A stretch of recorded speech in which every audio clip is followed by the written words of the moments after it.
Just 1 ঘন্টা হলো খবর পাওয়ার আধা ঘন্টার মুহূর্তের মধ্যেই আমি ছুটে আসলাম বাবাকে প্রণাম ও দর্শন করতে।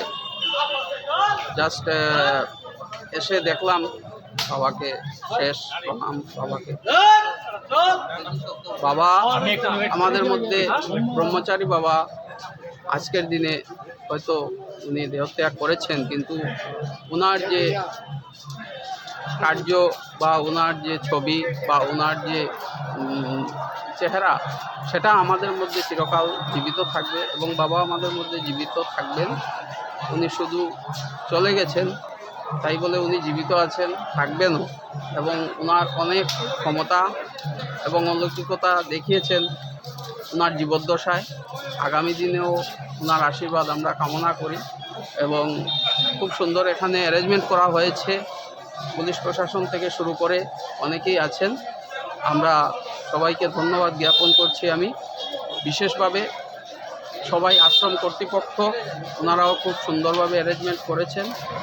এই মুহূর্তে বাবার দেহ কিছুক্ষণের মধ্যেই সমাধি দেওয়া হবে এবং আমরা সবাই বাবার আশীর্বাদ কামনা করি। বাবা যেন যেখানেই থাকেন খুব ভালো থাকেন। সমানন্দ বাবার শ্রীচরণে আমার এই প্রার্থনা।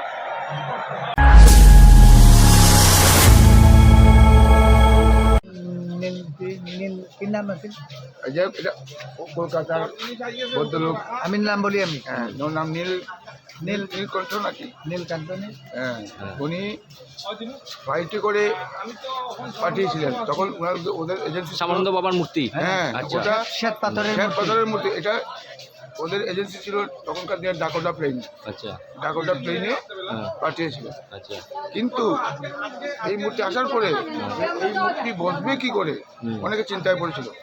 তখন এই মোহন বাবা, আচ্ছা, উনি বলেছিলেন ও সারা জীবন আজীবন মোহন না, ব্রহ্মচারী হওয়ার পর থেকে ব্রহ্মচারী নেওয়ার পর থেকে মোহন। আচ্ছা, ব্রহ্মচারী মানে কবে নিয়েছিলেন এটা জানা আছে?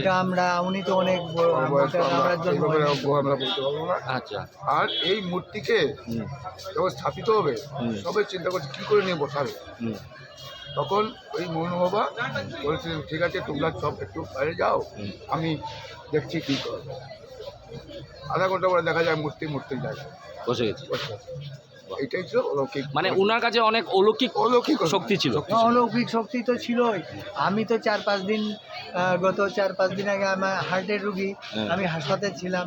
তখন বাবা সন্ন্যাসী বাবাকেও ডাকি, ব্রহ্মচারী বাবাকেও ডাকি, বলে বাবা আমার পায়ে দিয়ে 2 বছর যাবৎ আমি পুরো ল্যাংড়া, আমি হেঁটেছিলাম, কিন্তু আমি 3-4 দিন হয়ে ওনাকে অন্তঃকরণ থেকে আমি ডেকেছি, আমি ভালো হয়ে গেছি। I can walk like a young one.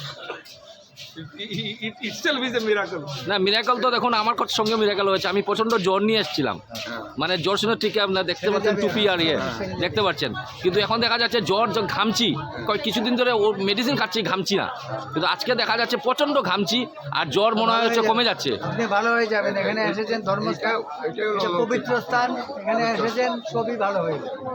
মনের আশা মানুষের পূরণ হয় না। শত শত প্রণাম ওনাকে।